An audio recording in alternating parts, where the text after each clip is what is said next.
A história do Brasil é tão escrota e repugnante que, se tomarmos conhecimento verdadeiro dela, certamente vomitaremos no sofá da sala.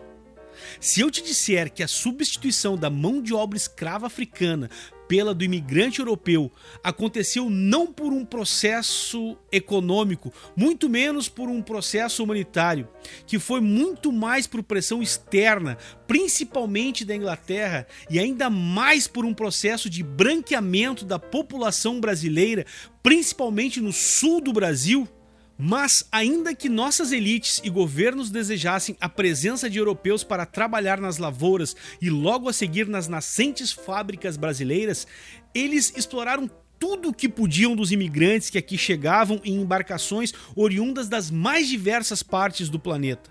Gente humilde que, sob a promessa de um Brasil cheio de oportunidades, atravessaram oceanos em busca de prosperidade e, ainda por pior que fosse a vida no Brasil para esses imigrantes, perto dos ex-escravos negros, parecia um mar de rosas.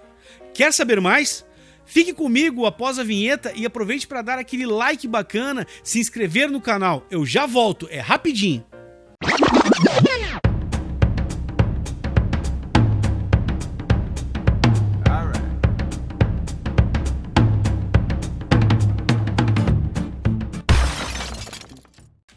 O processo de imigração no Brasil começou a partir de 1850, com o fim do tráfico de pessoas escravizadas. Querendo apagar a herança escravocrata brasileira, o governo passa a estimular a entrada de imigrantes europeus, a fim de promover o branqueamento da população. Mas vamos retroceder um pouquinho mais na história para que possamos entender os primórdios da imigração no Brasil.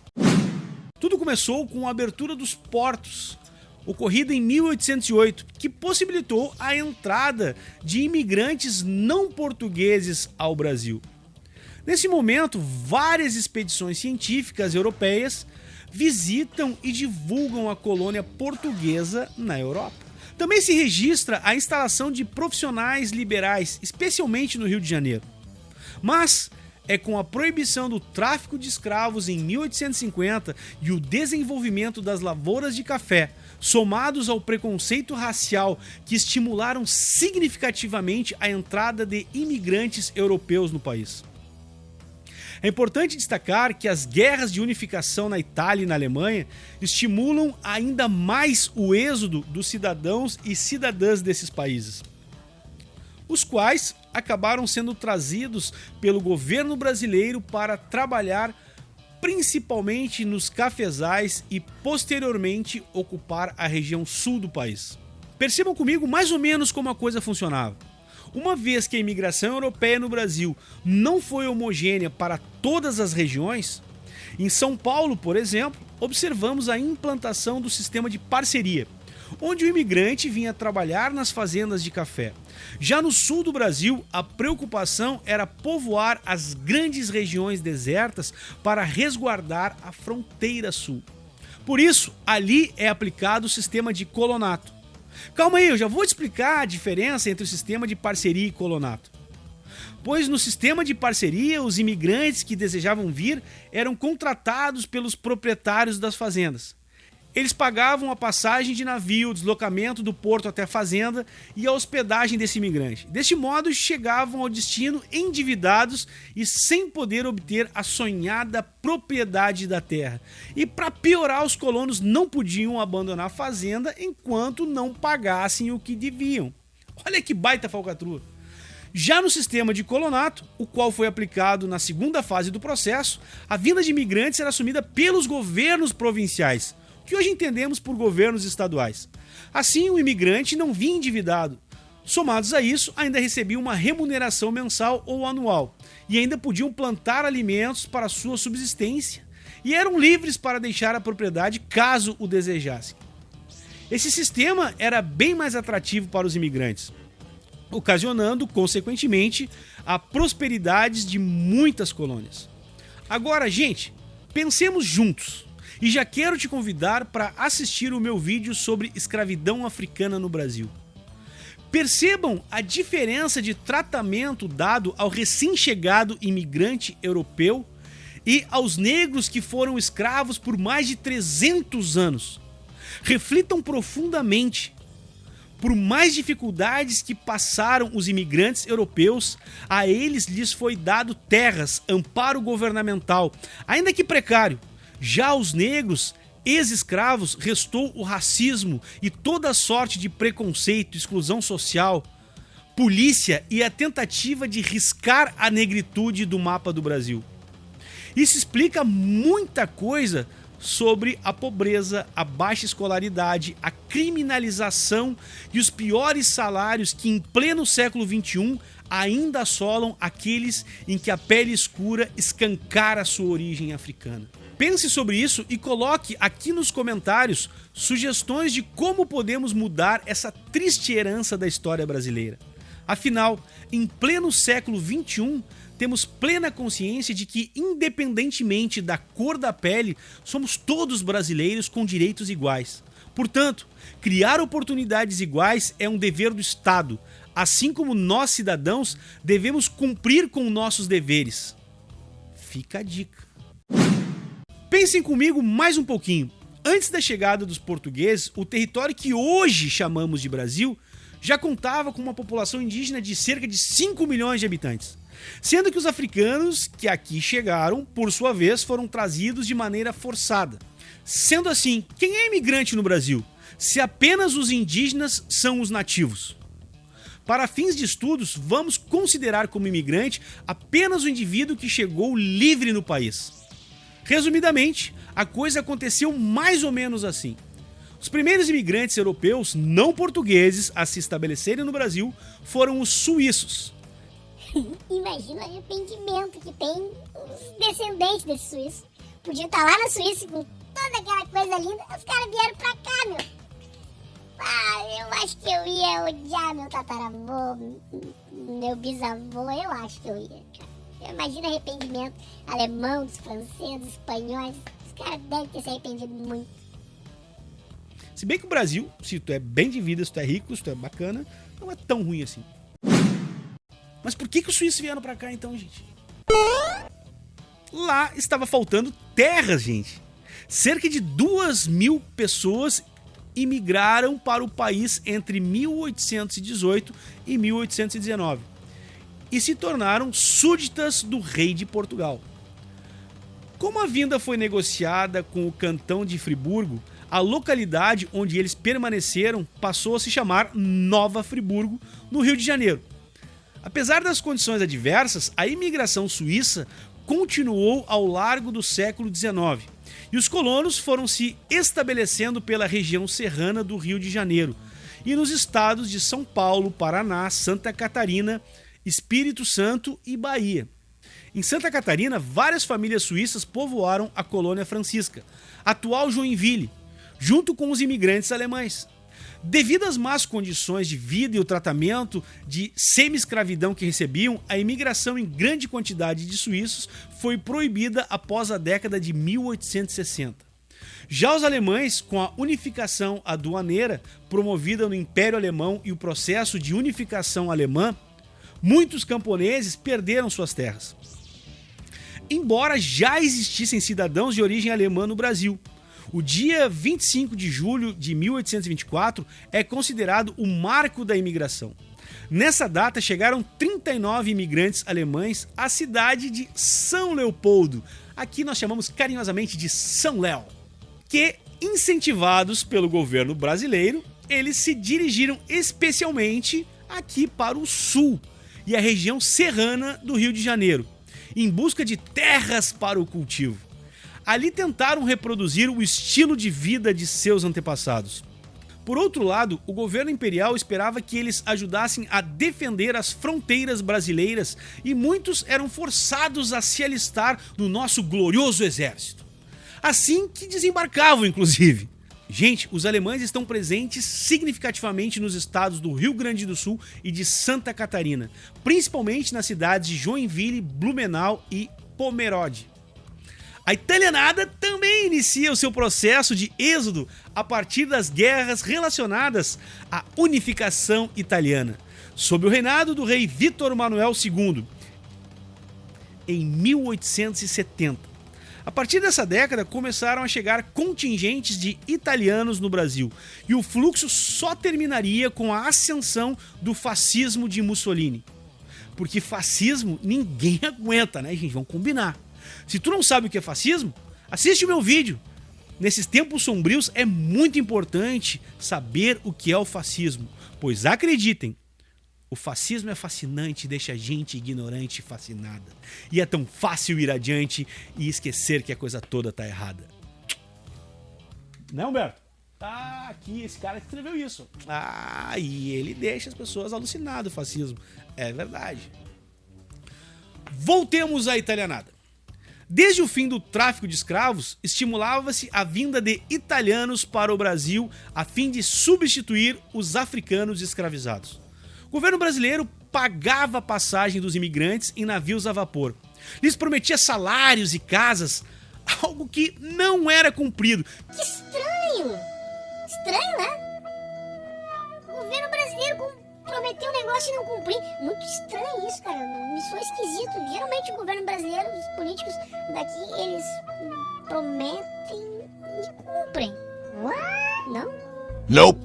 Estranho. Bom, mas enfim, tá lá, tá escrito na história, né? Os caras não cumpriram. Vamos lá, então tá, vamos pela história, que a história é ciência. Eu não sei se isso é pra rir ou pra chorar, gente, né? O certo é que os estrangeiros receberam incentivos como a propriedade da terra e cidadania.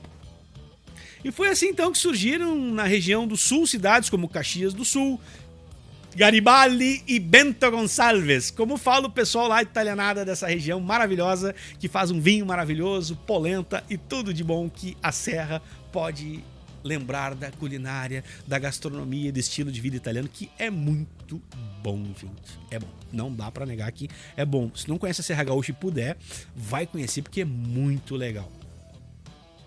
Eu não vou faz tempo, porque tá difícil. Salário de professor tá difícil. Tá bem difícil.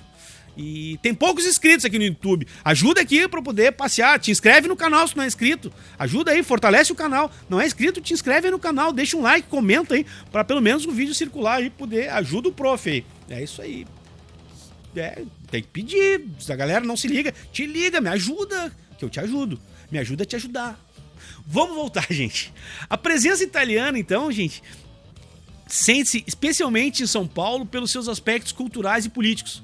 Foram os imigrantes italianos que se tornaram os primeiros trabalhadores das fábricas de São Paulo. Assim fizeram as primeiras caixas de socorro mútuo, com o objetivo de ajudar os operários, quando ainda não havia sindicatos estabelecidos no Brasil. Bando de comunistas e anarquistas. Pois bem, e os portugueses? A imigração portuguesa nunca deixou de acontecer, mesmo depois da independência e da separação de ambos países. Pois com o aumento da população portuguesa e a escassez de terras, vários empreenderam a viagem para a ex-colônia americana.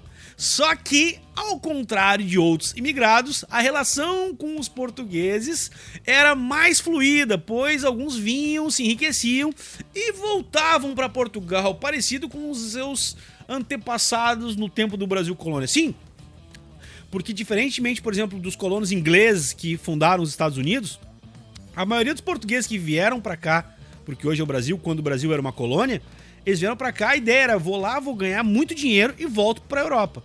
Diferentemente dos ingleses que foram para a América do Norte, o que hoje é os Estados Unidos, com a ideia de fazer um novo mundo, um novo país.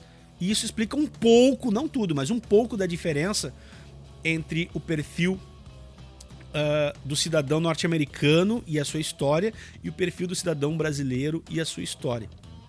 Pensa nisso. Mas, de qualquer maneira, houve uma grande parte que permaneceu e foi engrossar o operariado brasileiro e o comércio. No século XX, a colônia portuguesa se junta em torno do futebol, fundando seus próprios clubes, como o Vasco da Gama, no Rio de Janeiro, e a Portuguesa de Desportos, em São Paulo. A ditadura, por exemplo, de Antônio de Oliveira Salazar, que durou 41 anos. Gente, 41 anos de ditadura é brabo. 41 anos de fascismo é brabo. Bom, eu ia fazer um comentário, mas não vou porque isso aqui é uma videoaula. Seguimos. A ditadura, gente, durou entre 1933 até 1944. Isso também foi um motivo para que muitos portugueses deixassem a sua terra e viessem para o Brasil. Porque ninguém aguenta, gente, de novo eu repito, uma ditadura fascista. Só quem não sabe o que é isso, que não estuda, não conhece a história, é que pede essa excrescência. Hablemos de espanhóis. Pois o terceiro contingente de imigrantes no Brasil, em termos de número, foram os espanhóis. Estima-se que entre 1880 e 1950 tenham entrado cerca de 700 mil espanhóis no país. Destes, 78% se dirigiram para São Paulo, com o intuito de trabalhar nas lavouras de café e, mais tarde, nos laranjais. E o restante buscou grandes centros como Belo Horizonte e Rio de Janeiro. Para manter seus costumes e tradições, os espanhóis se organizavam em torno de centros culturais, como as Casas de Espanha, que ensinavam música, dança e o idioma para os filhos de imigrantes e brasileiros também. Nesse processo de imigração, até os japoneses vieram para essa terra prometida chamada Brasil. Creiam, mas a maior colônia de japoneses do mundo está localizada aqui no Brasil. Os japoneses chegaram a partir de 1908 em São Paulo para trabalhar nas lavouras de café. Estabeleceram-se também no Paraná e Minas Gerais e inovaram as técnicas de cultivo conhecidas no Brasil. Do Oriente Médio também chegaram muitas pessoas devido às guerras e perseguições religiosas. Houve a entrada de muitos imigrantes oriundos da Síria, Líbano, Armênia e Turquia. A maior parte se dirigiu para São Paulo, mas é possível encontrar descendentes no Rio de Janeiro, Bahia e em Minas Gerais. Os sírios e libaneses eram pequenos agricultores na sua terra natal. Só que quando chegaram aqui, o modelo de latifúndio que encontraram acabou que eles não conseguiram encontrar terras disponíveis para que eles pudessem trabalhar nela, ocuparem. Assim, eles acabaram se dedicando principalmente ao comércio como ambulantes e ficaram conhecidos como mascates. Com uma mala cheia de produtos, eles percorriam as grandes cidades e partiam para o interior do estado, acompanhando as linhas ferroviárias. Já a segunda geração, os filhos dos imigrantes, entraram nas universidades e muitos deles nós encontramos na cena política brasileira. Só dá uma pesquisadinha. E é curioso, gente, que por serem oriundos do antigo extinto Império Turco-Otomano, até hoje os imigrantes são comumente chamados de turcos no Brasil, não importa a sua nacionalidade. Não podemos esquecer de outras nacionalidades como húngaros, gregos, ingleses, americanos, poloneses, búlgaros, tchecos, ucranianos, russos, que também imigraram para o Brasil. Trouxeram sua diversidade cultural e linguística para o país, se estabeleceram aqui e aqui construíram uma vida melhor. Mas ainda em pleno século XXI, principalmente após